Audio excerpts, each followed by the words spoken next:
Hello friends, இன்றைக்கி நான் நெல்லிக்காய் ரசமும் ரசப்பொடி எப்படி செய்யலான்னு காமிக்க போகிறேன். அதை பாருங்கள். அந்த அளவுகளை கரெக்டாக பார்த்துக்கோங்க. 1 கப் துவரம்பருப்பை நல்லா வறுத்துக்கோங்க. அதில் 1/4 கப் மல்லி வறுத்துக்கோங்க. அதுலேயும் 1/4 கப் ஜீரகம் எடுத்துக்கோங்க. அதாவது 1 பை 1 ஒன்று கம்மி கம்மியாக எடுத்துகிட்டு வாங்க. மிளகு அதோட ஜீரகத்தோட கம்மியாக எடுத்துக்கோங்க, 1/4 கப்பு. அப்புறம் ஒரு பெருங்காயம், 1/4 டீஸ்பூன் வெந்தயம் எடுத்துக்கோங்க. ஒரு 10 வரமிளகாய் எடுத்துக்கோங்க. எல்லாத்தையும் போட்டு நல்லா வறுத்துடுங்க. அப்புறம் ஒரு கொத்து கருவேப்பிலையை நல்லா வறுத்துட்டு இதோடு சேர்த்து மிக்ஸி ஜாரில் வச்சு அரைச்சிருங்க. இதுதான் ரசப்பொடி. இந்த அளவுகளில் அரைச்சிங்கன்னா ரசப்பொடி ரொம்ப சூப்பராக இருக்கும்.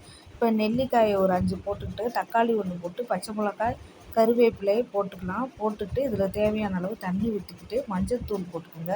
பருப்பை வேக வச்சு அந்த தண்ணியை சேர்த்துக்கோங்க. சேர்த்துட்டு ரசப்பொடியை கலந்துக்கோங்க. ரசப்பொடியை கலந்துட்டு கொஞ்சம் கொதிக்க விட்டுட்டு நெய் போட்டு கடுகு, காஞ்ச மிளகா, கருவேப்பிலை, பெருங்காய பொடி போட்டு அப்படியே தாளித்து அதில் ஊற்றிடுங்க. இந்த ரசம் ரொம்ப ரொம்ப சூப்பராக இருக்கும். நோய் எதிர்ப்பு சக்தியை கொடுக்கும். ரொம்ப ஹெல்த்தியான ரசம். இந்த ரசம் பொடியும் ரொம்ப சூப்பராக இருக்கும். இந்த மெத்தடில் நீங்கள் வச்சு பாருங்கள். இந்த வீடியோ பிடிச்சிருந்தா லைக் பண்ணுங்கள்.